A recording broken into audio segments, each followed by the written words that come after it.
ముక్కోటి ఏకాదశి అంటే ఏమిటి? సరిగ్గా ఆషాఢశుద్ధ ఏకాదశిలో శ్రీ మహావిష్ణువు శయనిస్తాడు, యోగ నిద్రలో ఉంటాడు, ప్రారంభిస్తాడు. దాన్ని శయన ఏకాదశి అంట.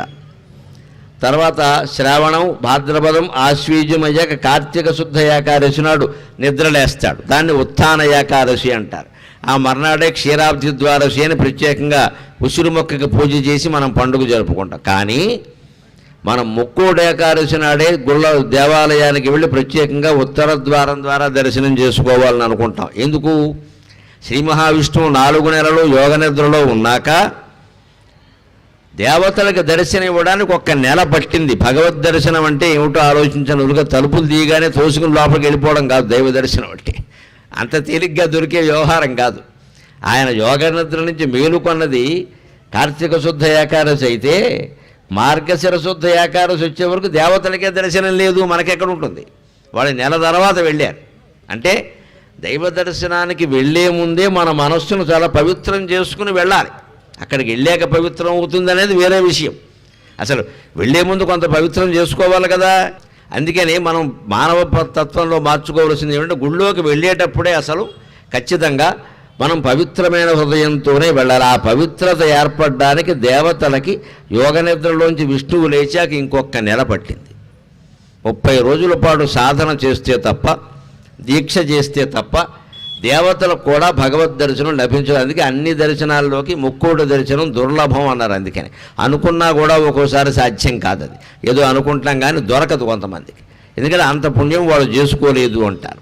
అలాంటి తేడాలన్నీ ఉంటాయి. అందుకని గజేంద్రుడు నిజంగా మీరు ఆలోచించండి, కథ ప్రకారం నీళ్లు తాగదలుచుకుంటే లోపలికి దిగాలండి. ఆయన దగ్గర పెద్ద తొండ ఉందిగా, 5 HP మోటరు. ఆ తొండ అందులో పెట్టి లాగేస్తే నీళ్ళు ఏమిటి చెరువు వచ్చేస్తుంది. తాగచ్చుగా. ఒకడు ఎలా ఉంటాడంటే లోకంలో మామూలుగా చేసే పని పెద్ద హడావుడు చేస్తాడు, పెద్ద హడావుడు. అలాగే గజేంద్రుడు కూడా వెనకాల ఆడ ఏనుగులు వచ్చేసరికి నేనెవడో తెలియాలని అందులో దిగాడు. ఎవడు దిగమన్నాడు? పోనీ దిగిన వాడు పోనీ నీళ్లు తాగి ఊరుకున్నాడా? ఆ నీళ్ళన్నీ ఆడ ఏనుగుల మీద పోసాడు. జలకాల ఆటలు మొదలెట్టాడు. ఇక్కడ జీవితంతో ఆడుకుంటే దేవుడు వస్తాడు అప్పుడు ఖచ్చితంగా. జీవితంలో సాగనిస్తే ఏ గొడవ ఉండదు. మనం దాంతో చెర్లాట మొదలెట్టామనుకోండి, అప్పుడు వస్తాయి ఆపదలు. కిందనున్న మట్టి అంతా పైన పోసాడు, పైన గట్లన్నీ కిందకి తీశాడు, కింద తొండం పెట్టి పైకి లాగి. ఇదంతా చేయమని ఎవరు చెప్పారు? ఎందుకు ఒక నీళ్లు తాగడానికి. ఈయన ఈ లోపలవన్నీ గట్లన్నీ కింద కూల్చేసి మట్టి అంతా పైకి తీసేయడం వల్ల ఏమైంది? ఆ మూలలో ఉన్న మొసలికి కథలకి వచ్చింది. ఇది మామూలు చెరువులో ఉంటే అది లేచేది కదా, అది అక్కడే ఉండేది. ఈ మొత్తం కెలికలం చేసి పాడు చేసేసరికి ఆ మొసలికి మెలకు వచ్చింది. ఇదేదో వచ్చింది అని పట్టుకుంది. అయిందా మరి? అదే తాపత్రయం అంటే. జీవితాన్ని ఎప్పుడు కెలక్కూడదు, జీవితాన్ని చిలకాలి, కెలక్కూడదు. పెరుగు చిలికినట్టుగా జీవితాన్ని చిలకాలి. చిలికితే అమృతం వస్తుంది, కెలికితే దుర్గంధం వస్తుంది. మనం జీవితాన్ని కెలుకుతాం అనవసరంగా, చిలకం. మనం చిలకడం అంటే దాని సారాన్ని గ్రహించడం, కెలకడం అంటే పని లేక వేలెట్టడం. ఎందులో మనం కల్పించుకోవాలి, ఎందులో కల్పించకూడదు, ఎక్కడ జీవితాన్ని నుంచి పక్కకి వెళ్ళిపోవాలి, ఎక్కడ ప్రవేశించాలో నిర్ణయించుకోవాలి. దానివల్ల వచ్చింది ఇబ్బంది అంతా. అందుకని ఏం చేస్తున్నాడు నేను? మొదటి పద్యంలో ఎవరన్నా తెలుసా? దేవుణ్ణి రమ్మనట్లా, ప్రార్థించట్లా, కాపాడమని అడగల. నానానేక పయూధములు వనములోనన్ పెద్ద కాలంబు సన్మానింపన్ 10,00,000,000 కరిణీనాథుండనయ్యుండి మద్దానాంబ పరిపుష్ట చందన లతాం తచ్ఛాయలందుండక ఈ నీరాశను ఇటేల వచ్చితి భయం బెట్లో గదే ఈశ్వరా. ఇది మొదటి పద్యం. ప్రార్థన బాగుంటే పోతన గారి పద్యంలో ప్రార్థన చేస్తే విష్ణువు రాకపోవడం ఏంటండి? ముక్కోడు దేవతలు వచ్చేద్దా? కానీ ఈ ప్రార్థనలో గజేంద్రుడి యొక్క అహంకారమే ఉంది తప్ప ప్రార్థన లేదు. దాని లోపల అర్థం తెలుసుకుంటే తెలుస్తుంది. ఏమంటున్నాడు ఆయన? నానానేక పయూధములు వనములోనన్ పెద్ద కాలంబు సన్మానింపన్. అనేక రకాల కొన్ని వందల ఏనుగులు నన్ను సెవిస్తూ ఉంటే హాయిగా ఆ అరణ్యంలో ఉండకుండా ఇక్కడికి ఎందుకు వచ్చా? దీన్ని రాజసాహంకారం అంటారు. నా దగ్గర పెద్ద సైన్యం ఉంది, ఏనుగులు ఉన్నాయి, నేను మహారాజుని, హాయిగా అక్కడ ఉంటే ఈ మొసలు పట్టుకునేది కాదు, 1000 ఏళ్ళు యుద్ధం చేసినా ఇది వదలట్లా, అసలు ఎందుకు తెచ్చుకున్నా ఇదంతా, అనవసరంగా ఇంట్లో కూర్చుంటే పోయేది కదా. ఆ రాజసాహంకారం అంటారు. అన్ని వేల ఏనుగులు నన్ను సేవిస్తున్నాయి అని తలుచుకోవడం ఉందే, అది 10,00,000,000 కరిణీనాథుండనయ్యుండి 10 లక్షల ఆడు ఏనుగులకి భర్తనయ్యుండి. ఎవడడిగాడు నీ విషయాలు ఇవన్నీ? ఇది కామవాంఛలు, తమో గుణం అంటారు. నీ భార్యల రికార్డు ఆధార్ కార్డా? నేను ఎవడని అడిగాడా? నీకు ఎంతమంది పెళ్ళాలుంటే మాకే? మొసలు పట్టుకుని ఎడుతుంటే ఓ పక్క అంటే వీడు అసలు బాధ ఏమిటంటే మొసలు పట్టుకుందని కాదు, భార్యలు చూస్తుండగా పట్టుకుందండి, అదే అవమానం. అది మొగాడు బుద్ధి ఎలా ఉంటుంది అంటే, ఒక్కడో పెడుతుండగా ఎవడో గోమె కొడితే మాట్లాడు, తుడి చేసుకొని వచ్చేస్తాడు. భార్య ఉండగా కొట్టాడు అనుకో, ఎగబడి కొట్టేస్తాడు మొత్తం. ఇక్కడ మావిడు ఉండగా కొడతావా అంటే దెబ్బలో నాకు అర్థం కాదు. భార్య ఉంటే ఒకలాగా, భార్య లేకపోతే ఒకలా దెబ్బ దెబ్బే, గోబ గోబే, వాపు వాపే. ఎవరున్నా ఎవరు లేకపోయినా గోబ గోబే, వాపు వాపే, దెబ్బ దెబ్బే. కానీ మనిషి ఫీలింగ్స్ అంటారండి వీటిని. భావాలు ఎలా ఉంటాయంటే 10 మందిలో చూస్తుండగా అంటే మరి చూడకుండా లోపల పిలిపించి కొట్టాలి. ఇటువంటి వాడిని వాడు కోపం వచ్చింది కొట్టాడు, ఆలోచిస్తారంటే ఇవన్నీ మన ఆలోచనలు ఇలాగే ఉంటాయి. సరిగ్గా గజేంద్ర మోక్షం అదే. వింటే పుణ్యం అన్న కాదు, విశ్లేషణ చేసుకుంటేనే ఏదైనా తెలుస్తుంది, లేకపోతే ఏమీ తెలియదు. మనము గజేంద్రులాగే ఉంటాం. వాడు గజం, మనం అరగజం, అంతే తేడా. వాడు గజమేనా, మనం అరగజం. కథ అర్థమైతే మనం అలా ప్రవర్తించకుండా ఉంటాం, అప్పుడు బాగుంటుంది జీవితం. అంతేకాని గజేంద్ర మోక్షం వింటే పుణ్యం అంటే ఏమి పుణ్యం?